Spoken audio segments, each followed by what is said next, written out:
2025 NFL free agency has been frankly awesome so far. There's been some huge deals, some huge steals, some huge overpays.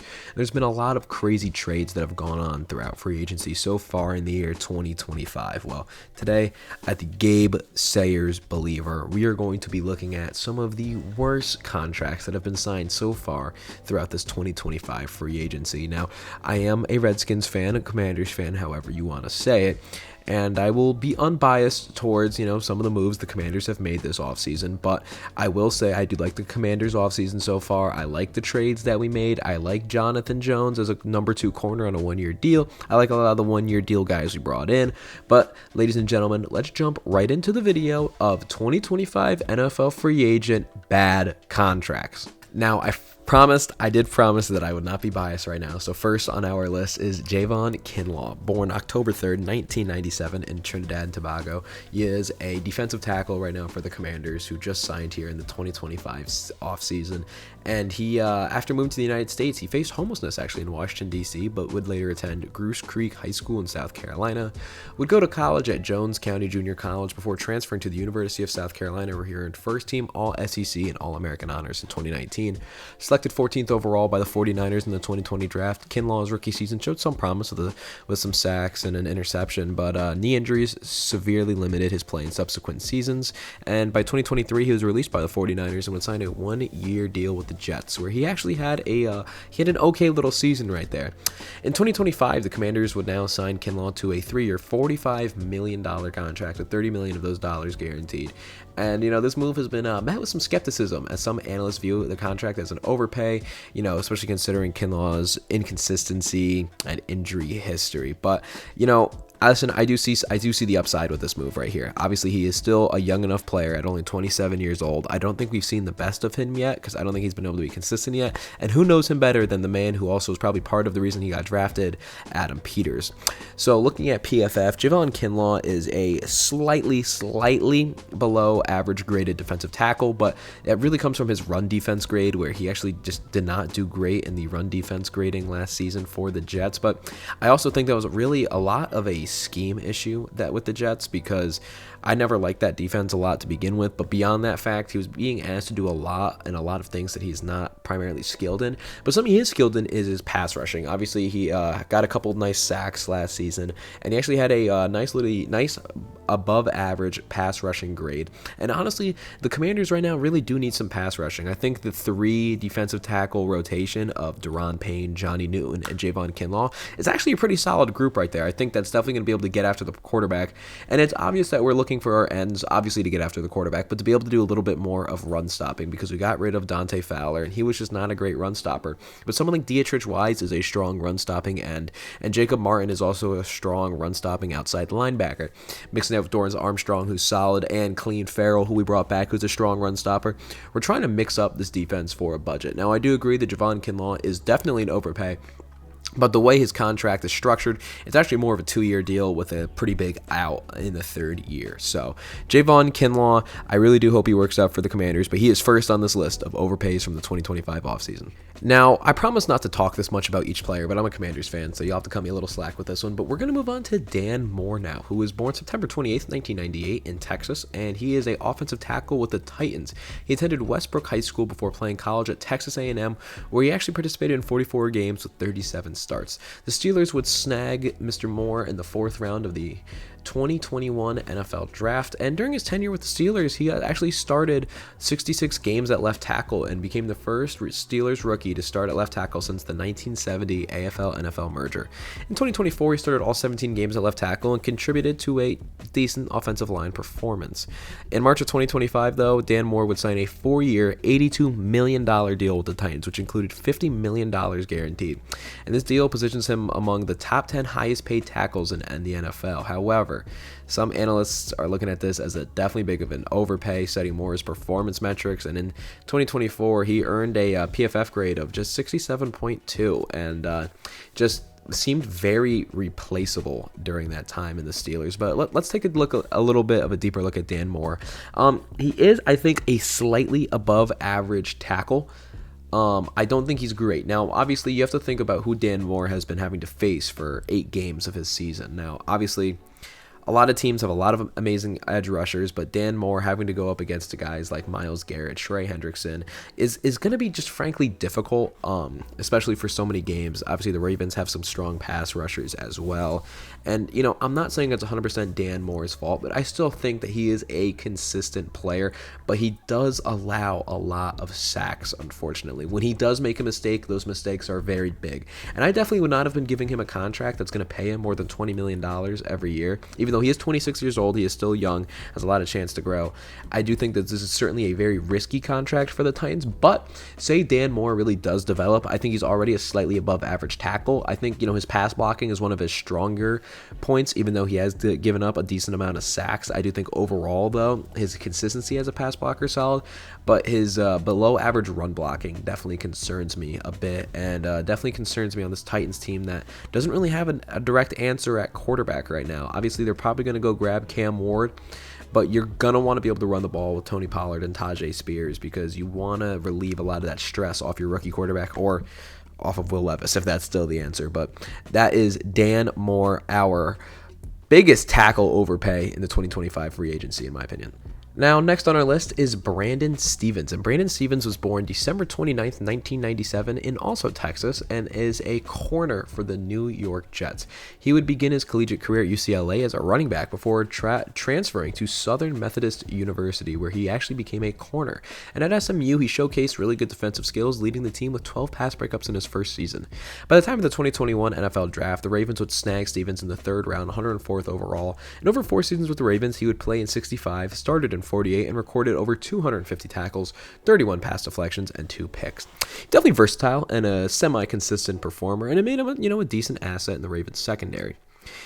In this free agency cycle, he would sign a 3-year, $36 million deal with the New York Jets, including $23 million guaranteed. And while the Jets are viewing him as a key addition to bolster the defense, some analysts definitely have some concern with the contract's value and actually how good of a player that Stephens is. And I'm here to talk a little bit about Stephens. Now, Brandon Stephens' actual overall grade as a corner is quite below average. Quite below average. And this is going to scare a lot of people looking at him right off rip. But I think something that does honestly make him special, to talk positively of this young man for a second before we get into some of the negatives, is he actually has one of the best pass rushing grades as a corner, and I'm talking about like cornerback blitzes and secondary blitzes. He's a very strong secondary blitzer, and he actually has a strong run defense grade as well, being a very reliable tackler. But here comes the issue. To have these great blitzes and this great run tackling on your team, you're also going to have to deal with, truly just poor coverage ability displayed so far. Maybe he wasn't a perfect scheme fit on the Ravens, but a 50.7 coverage grade, which was 174th of 222 corners, is really, really poor. He didn't record any interceptions over the season, and he did allow a significant amount of receptions, and he, frankly, for the amount of snaps he had, you would have thought he definitely would have gotten interception. But I think that this is seen as a bit of an overpay just because of the inconsistency. I think there were other corners who are much better, frankly, and went for a lot cheaper, but what the Jets are banking on is that he's 27 years old, so he could be entering his prime, and I think that they're going to be using him a little bit more gimmicky, if I had to assume. Obviously great pass rush grade, like I mentioned, and a really strong run defensive grade. I have to think that he's going to be kind of converted into more of a gimmicky weapon, not just a traditional corner. But if used as a traditional corner, this is just a straight up overpay in my opinion. $12 million for a corner isn't breaking the bank, but it is still a decent chunk of change to be giving out, especially for other corners who I think are honestly better than him right now that went for much cheaper, like a Jonathan Jones. Well, next on our list, ladies and gentlemen, is going to be a little bit of a hot take here, and I am talking about Cam Bynum. Now, Cameron Bynum was born July 19th, 1998 in California and is a safety currently on the Colts. He would play college football at the University of California and primarily actually as a corner there before transitioning to safety in the NFL. The Vikings would snag him in the 4th round of the 2021 draft, and during his tenure with the Vikings, again, he would play in 65, start in 54, recorded over 300 tackles, 8 picks, and a couple fumble recoveries. In the 2024 season, he would actually start all 17 games and amassed 96 total tackles, 2 tackles for a loss, and 10 passes defended, 3 picks, and 2 fumble recoveries. March 2025, Bynum would sign a 4-year, $60 million contract with the Indianapolis Colts, which would include $26 million guaranteed, and this contract positions him among the top 10 highest paid safeties in the NFL. Now, obviously, I have some concerns with this as he just isn't, in my opinion, an amazing safety. And I think my other issue with this is that safeties are just so cheap. And I'm looking at Jeremy Chin, for example. Jeremy Chin was so cheap, even for the Commanders last season and for the Raiders this season as well, only being paid $9 million a year annually. And I think about other corners. I mean, Will Harris, the guy the Commanders picked up, is actually a very strong safety in my opinion. And again, a strong safety. He's a very good safety in my opinion, and was only $4 million a year because he's a touch older. I think of Javon Holland, who, yes, I understand Javon Holland has not looked the same since the injury, but is still a really strong safety.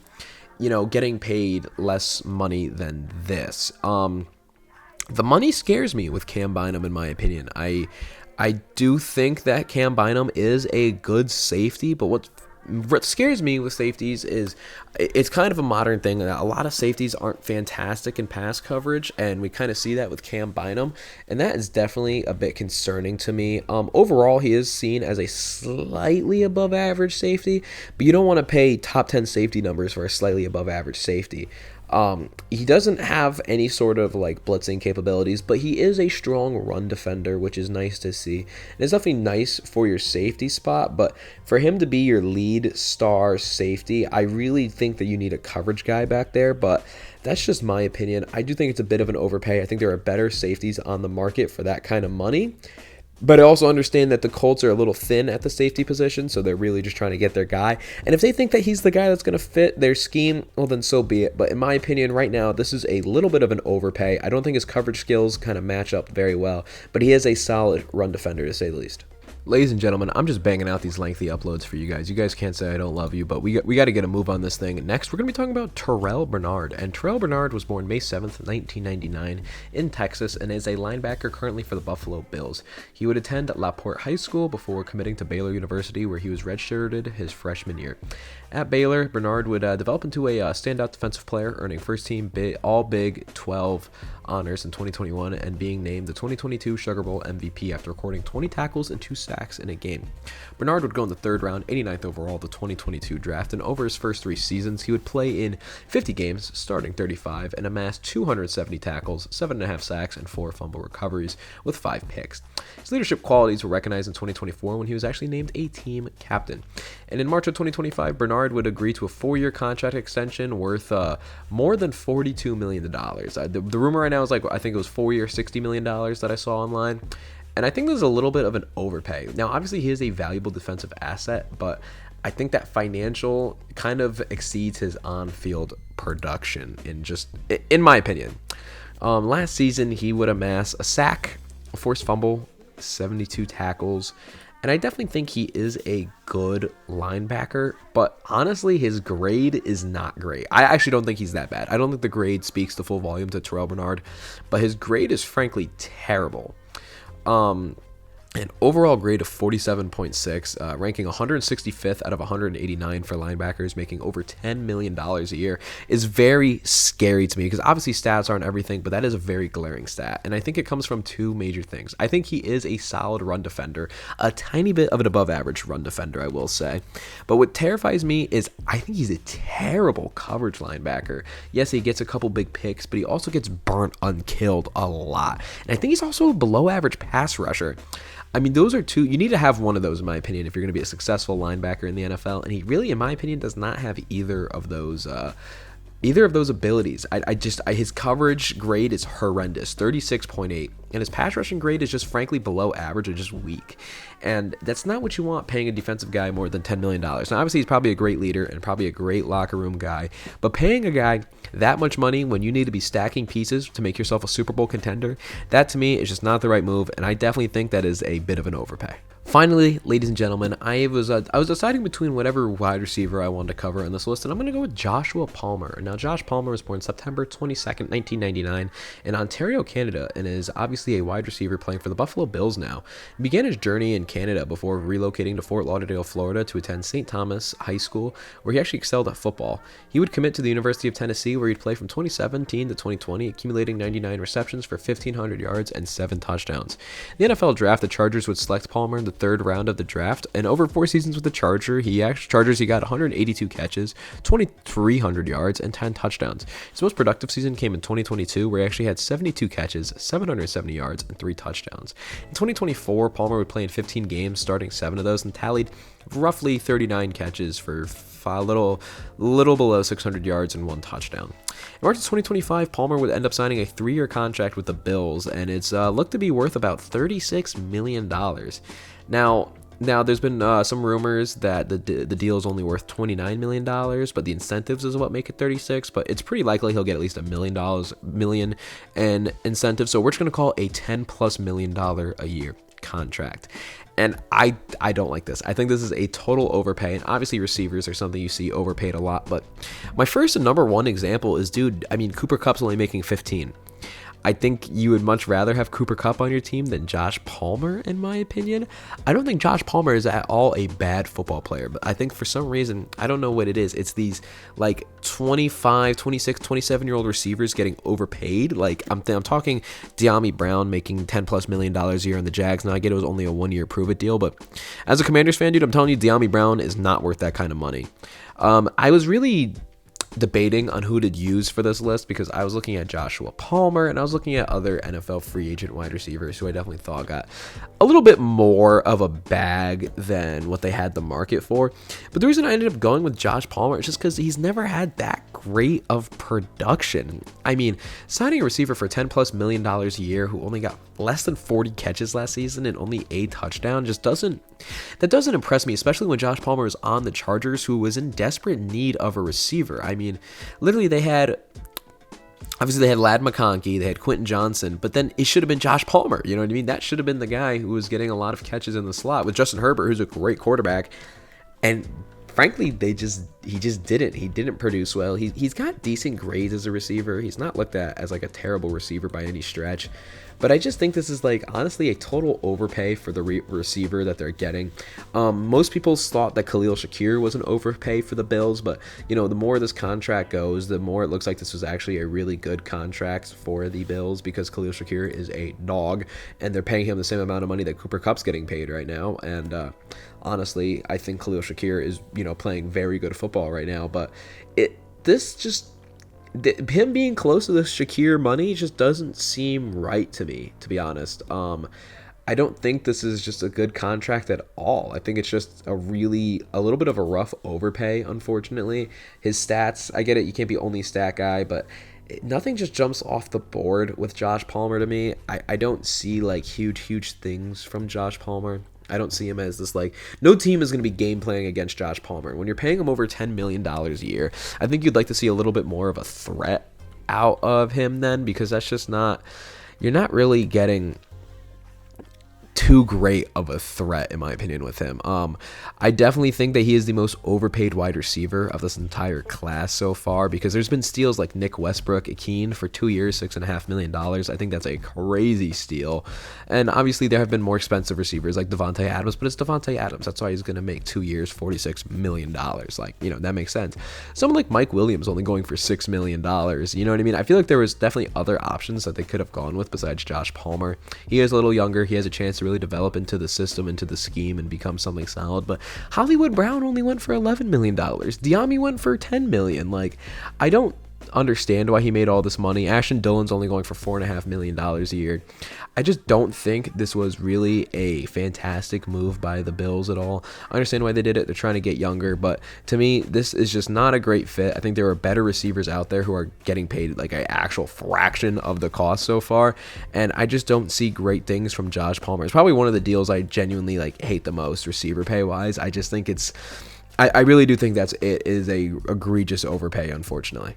Wow, I did not realize how long I talked about Josh Palmer for. I mean, that's just my opinion. I do think he's a big overpay, but hey, listen, ladies and gentlemen, this has been the Gabe Sayers Believer. I hope you guys have enjoyed the video. It is a longer one, but I hope you guys enjoyed me talking about some current NFL news, but I will certainly keep doing classic and forgotten players and all the fun stuff that we normally do. If you guys enjoyed this kind of thing, please drop a like, subscribe. We are so close to 1,000 subscribers right now. All the support and love is mucho appreciated, and I love making videos like this, so if you want to see more stuff like this, smash that like button, smash that sub button. I will see you guys again very soon, and remember, smoke crack and eat drywall.